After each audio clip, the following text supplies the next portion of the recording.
We live in a time where marketing BS has evolved into a science, with companies spending millions to workshop buzzwords to make you feel a certain way. For instance, during Apple's latest keynote, Apple claimed that the new AirPods Pro 3 provides a truly magical user experience, and other glossy phrases designed to sound revolutionary. But what do these phrases actually mean? Let's cut through Apple's marketing fluff and break down what the AirPods Pro 3 claims actually mean for everyday users. Apple starts with promising a breathtaking spatial listening experience, all thanks to their multi-port acoustic architecture, which precisely controls the airflow that carries sound into the ear. These are a lot of impressive buzzwords going on. Apple likely redesigned the base ports from the AirPods Pro 2. While this can improve sound quality, base ports aren't revolutionary. They're standard features found in subwoofers and most wireless earbuds. Going by what other reviewers have said, the AirPods Pro 3 seem to produce more bass. But unfortunately, this doesn't always mean that it sounds better. The next marketing claim is hear every instrument and brings vocals into stunning focus. Apple could be talking about detail and separation. The problem is that increasing bass usually creates a compressed or a muffled sound. Depending on the tuning, vocals can tend to sound like someone is shouting at you even when you dial down the volume. Apple's marketing seems to promise contradictory improvements that don't align with basic audio engineering principles. The bigger issue is Apple's confused terminology. They claim this bass improvement widens the soundstage, but bass typically has little to do with soundstage, which is itself a bit of a catch-all buzzword for the expansiveness of sound. At SoundGuys and with most audio engineers, they use the term stereo imaging instead, so that we can talk about more specific qualities like spatial width and depth. And the perceived increase of spatial width and depth is normally associated in an increase or decrease in the mids or treble, not bass. Now comes some of the more egregious marketing buzzwords. Numbers. Apple claims that its AirPods Pro 3 deliver twice the ANC compared to the previous generation, thanks to ultra-low noise microphones and advanced computational audio, combined with new foam-infused ear tips for even greater noise isolation. This is a fancy way of saying that they improve both the active noise cancellation tech and passive isolation via the ear tips, with the latter doing most of the heavy lifting. Foam-infused ear tips aren't revolutionary. Sony already uses them in its XM5 earbuds and in-zone gaming IEMs. They're becoming standard across the industry because they better conform to most ear shapes.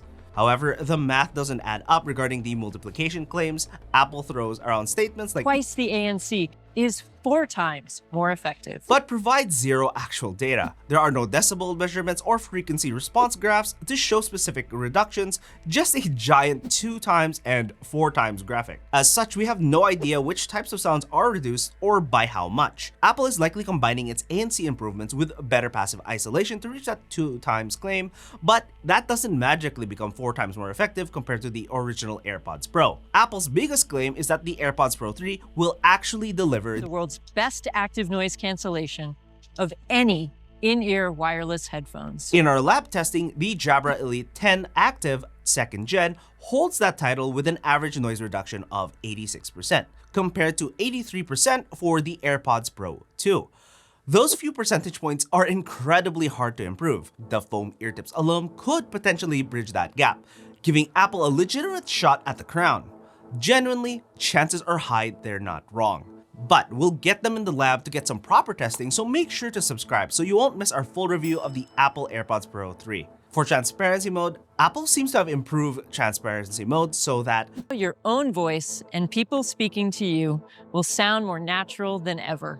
Perhaps Apple has added side tone functionality where the microphone captures and plays back your own voice so you don't sound muffled to yourself. This prevents the common problem of shouting louder and louder because you can't hear yourself while having your ears blocked by earbuds. The people speaking to you part most likely refers to what Apple calls Conversation Boost, a feature that reduces ambient noise while focusing on speech. However, Conversation Boost already exists on the AirPods Pro 2, so Apple is essentially promising to improve a feature they already have. Apple already has one of the best transparency modes available, with only minor unnatural qualities in the current AirPods Pro 2. An improvement is welcome. Apple is just beating itself at this point, and without specific technical details about what's actually changed, this sounds like an incremental refinement dressed up as an advancement. It's possible you might notice a difference, but you won't know until you test it out yourself. One of the biggest problems with the AirPods Pro 2 is the fit.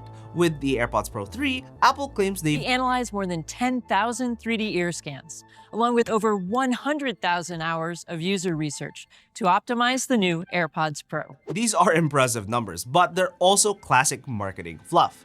Yes, a larger sample size typically leads to a better average fit, but quantity doesn't guarantee quality. Plenty of companies put in excessive hours only to deliver mediocre results. Apple isn't immune to this. We won't know if all that research actually translates to a better fit until people have them in their ears. Apple had made similar claims with the AirPods 4 lineup last year, saying they precisely mapped and analyzed thousands of ear shapes, generating over 50 million individual data points to create our most comfortable AirPods ever. However, for most people, this did not significantly improve the fit of the earbuds, with users saying they stay better in their ears. But not by much. If you're having issues with the fit of the AirPods Pro 2, chances are the AirPods Pro 3 will only be a slight improvement.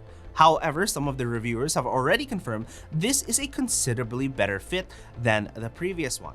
The next one seems like technical mumbo jumbo. Machine learning algorithms fuse together data from the sensors and accelerometers to deliver precise measurements. Translation: they're using math equations to estimate fitness data, what engineers used to simply call algorithms before machine learning became a marketing buzzword. The real issue: Apple never defines what precise measurements actually mean.